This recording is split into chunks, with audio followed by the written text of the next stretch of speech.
Hello and welcome to scrapbookingstation.com. In this video, I've got a confession to make. If you don't actually see me pulling off the back of a foam square or dimensional, typically I'm not using one.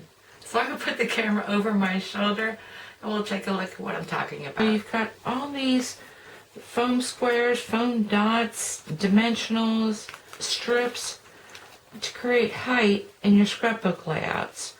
And more often than not, they're very small, or in this case, they're pretty expensive. So, this is something you do in front of the television, and you just cut a bunch of strips. I use 1-inch strips, and I use 1/2-inch strips. And because I know I can cut these off in squares, what I'm going to do is this is already layered 3 times. And I am just going to, kind of went off there. But I want to do something like this only because I might cut into triangles as well if I want to cut them smaller. But basically you want to come across the whole strip. And so I usually make layers of 4, which is about, I think that's about a 1/16 of an inch thickness. And then as I need them, I cut off a portion that I need.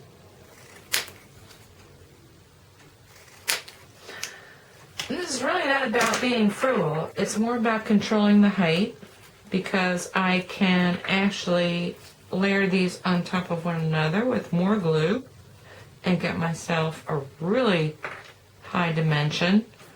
Or, as I said, I made 2 strip pieces so that I can go somewhere in between. But when you're taking a look at something like this, you've got a matted photo. I've got this group matted, and then I want to stick it on here, but I want to add height. Now, if you turn this over, and you were to use something like your foam squares, let's bring these back. I mean, really, how many foam squares would it take? And so instead, I throw some glue on there, and I would probably put 6 on here, but how many of these little foam squares? Not only that, when I go to position it, if I use my liquid glue, I've got room to shimmy instead of pick up, pull down, pick up, pull down.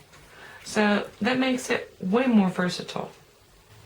Okay, there are times when you're scrapbooking that you might care about what that height looks like underneath. So maybe you've got a little chipboard scrapbook and the recipient or you, may hold it this way and you don't want to see something unsightly.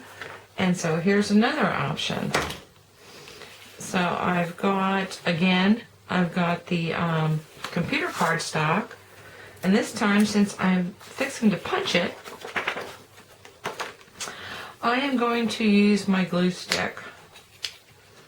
And so I want to put this all over the place, and this is a lot easier than using lines of glue because I don't know once I punch this where I'm going to have glue and where I won't. Now most punches only go through 2 layers of cardstock comfortably, so I'm going to keep this to 2 layers.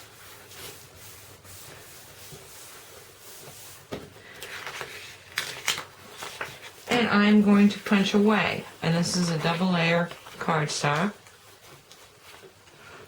And I will punch all over the place.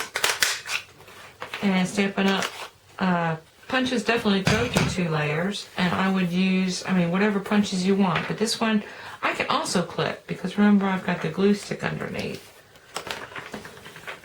And these also I will put into layers of 4. And so I'm going to take my glue stick back out and pop a layer on there.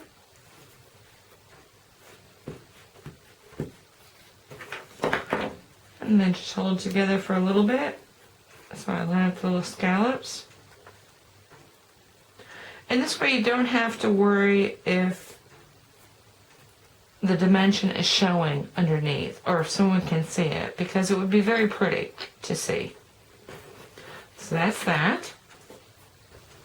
And lastly, as a thought, you remember, actually you don't remember, but if you've watched me at all, you know I like to use my dunnage and my shipping materials that I receive, because you do pay for them, whether you believe it or not. And so rather than layer 8 pieces of cardstock, you can strip your cardboard cartons and create these, and they cut just as easily and stay together just as easily. Now you cannot punch these to make them look pretty unless you've got a hole punch. And if you need some very smaller dimensionals, for lack of a better word, hole punch these through a cardboard, and then you've got those as well. Now I did say tips, and so I did want to share something with you. When I cut cardboard or I cut cardstock that I know is not going to show in my finished projects, I use a cheapy paper trimmer. And I will wear this blade out, cutting through cardboard, cutting through cardstock, and this stays next to my Big Shot. Because I know my Big Shot, other than dry embossing, those edges will not be seen by anybody, because the image gets cut out, it's clean and it's straight. And that will save on blades, because like I said, this one will be worn out. And this way, when I use my real trimmer to have a sharp, straight edge, this blade will last me a lot longer. And that is a money saver, because blades are not cheap. And in fact, with some of these cheaper trimmers, sometimes it's cheaper to buy a trimmer than it is to buy the blades to replace. Anyway, I hope you took something with you that you can use in your own scrapbooking. Thank you for watching.